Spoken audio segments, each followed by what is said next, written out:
Madam 1 second ఆగండి madam 1 second madam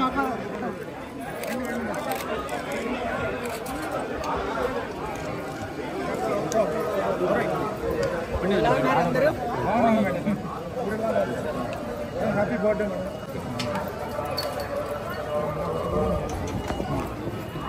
పక్క ఇది వెనకాల night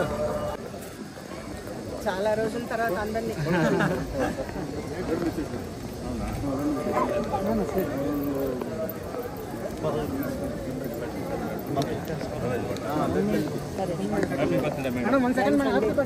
thank you Babu photo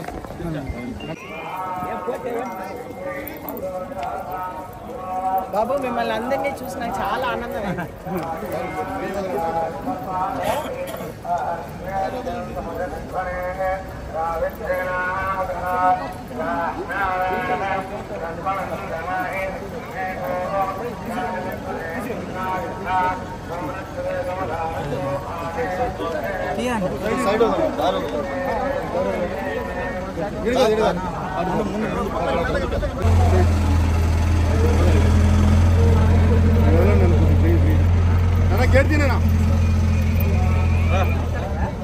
madam photo నా సమ్రాట్ ఓకే ఓకే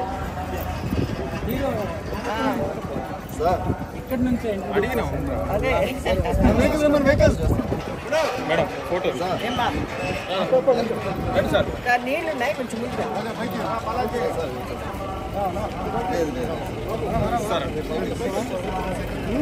నేను మళ్ళీ కింద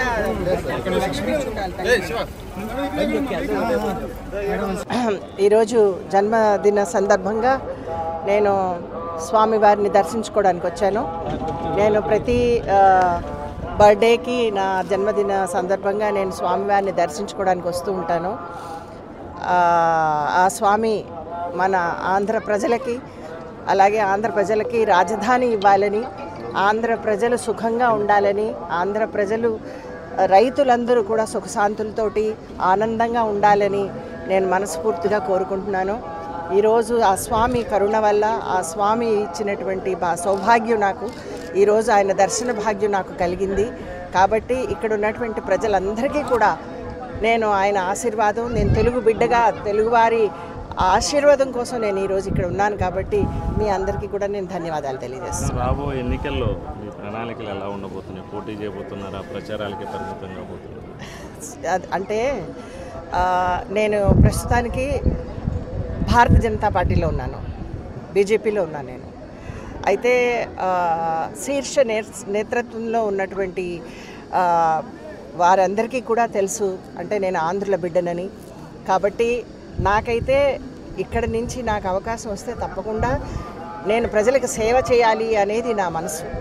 అలాగే నా జీవితకాలం కూడా నేను పనిచేయాలనేది, ప్రజలకి అభివృద్ధిలోకి తీసుకురావాలనేది నా కోరిక.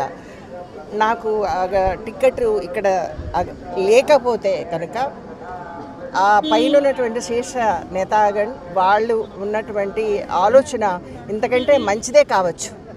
కాబట్టి నేను నా యొక్క జయప్రదగా నేను నిర్ణయం తీసుకోలేను ఇటువంటిది. కాబట్టి వాళ్ళ మీదే వదిలేస్తున్నాను. మోదీ గారు కానీ, అలాగే మనకు ఉన్నటువంటి నడ్డా గారు కానీ, అలాగే హెచ్ఎం కానీ అందరూ కూడా వాళ్ళు నన్ను ఒక కుటుంబంగా చూస్తారు. కాబట్టి వాళ్ళు ఏం చేసినా కూడా నా మంచి కోసమే చేస్తారు. బీజేపీకి సంబంధించి రాష్ట్రంలో స్టార్ క్యాంపెయినింగ్ ఏమైనా చేసే అవకాశం?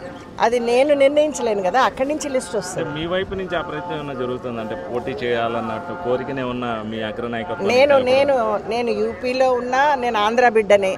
నేను ఇక్కడ ఉన్నా కూడా ఆంధ్ర బిడ్డనే. కానీ ఇక్కడ ఉన్నటువంటి నేను కోరుకునేది ఏంటంటే, ఎవరైతే రాజధాని తేగలరో, ఎవరైతే ఈ యొక్క ప్రజల యొక్క మనకున్నటువంటి ఆ యువకులకి అలాగే మహిళలకి రక్షణ, వాళ్ళకి ఉద్యోగాలు, వాళ్ళకి జాబ్స్, అలాంటి ఇప్పుడు ఏదైతే వాళ్ళకి దిక్కుతోచని పరిస్థితుల్లో ఉన్నారో, మోదీ గారు వేవ్ నడుస్తుంది. కాబట్టి ఇస్ బార్ 400 పార్ ఆయన ఇచ్చినటువంటి ఈ యొక్క నారాని మనం అందరం తెలిసిందే. ఈసారి మోదీ గారు మూడోసారి కూడా ప్రధానమంత్రి గారు కావాలనేది మన కోరిక.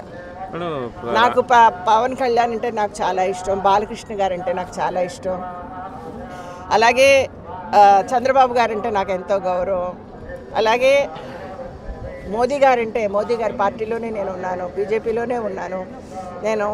సో నాకు ఉన్నటువంటి ఈ యొక్క అనుబంధం ఇది ఎనలేనిది. మళ్ళీ మళ్ళీ వచ్చే జన్మకు కూడా ఆ స్వామి నన్ను ఆడబిడ్డగానే పుట్టించాలి. అంటే మీ మిత్రపక్ష నాయకులైనటువంటి పవన్ కళ్యాణ్ కావచ్చు, బాలకృష్ణ కావచ్చు బరిలో ఉన్నారు, వాళ్ళ తరపునే ఉన్న మీరు ప్రచారం చేసే అవకాశాలు ఉంటాయి? వాళ్ళు పిలిస్తే తప్పకుండా వస్తాను నేను.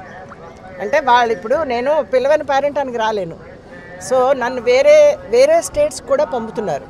సో ఇక్కడికి నన్ను కనుక డెఫినెట్గా నన్ను స్టార్ ప్రచారకగా నన్ను ఇక్కడికి పిలిస్తే తప్పకుండా నేను ముగ్గురికి కూడా నేను రాజధానికి సంబంధించి కేంద్ర నాయకత్వం అంటే మీరే అధికారంలో ఉన్నారు, వాళ్ళ నుంచి ఒక స్పష్టత ఏమన్నా ఇప్పించే అవకాశం ఉంటుందా ఈసారి ఎన్నికల సమయం? చూడండి, అంటే ఒకసారి ఇప్పుడు ఎన్నికల సమయం, దీంట్లో వాగ్దానాలు చేయడానికి ఒక్క జయప్రద చాలదు. పూర్తి కోరిక ఏంటంటే మనకి ఆంధ్రప్రదేశ్లో ముఖ్యంగా కావాల్సింది ఒక రాజధాని. మన రాష్ట్రానికి రాజధాని లేదు, మన రాష్ట్రానికి స్టేటస్ లేదు.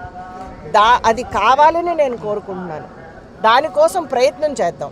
ముందు మన ప్రజలు వాళ్ళు ధైర్యంగా మాకు ఇది కావాలి అని ముందుకొచ్చి ఏ ప్రభుత్వం అయితే మన ప్రాబ్లమ్స్ని సాల్వ్ చేయగలదో ఆ ప్రభుత్వాన్ని ఎన్నుకోమని మనస్ఫూర్తిగా కోరుకుంటున్నాను.